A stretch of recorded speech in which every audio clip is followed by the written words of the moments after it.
หยังแน่สูของแก้มมีหยังแน่สูมีบ่ลับห้อยตู้หรือว่าต้มไก่มีเป็ดเก่าโตใหญ่ๆคันมีเป็ดเก่าโตใหญ่ๆปิ้งหัวท่าใส่ปักคักอีหลีเฮ้ยหัวท่าบีมันแซ่บอีหลีกู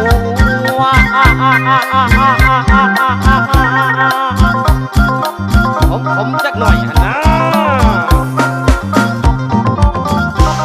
คันเมาจะทิมกูเด้อสู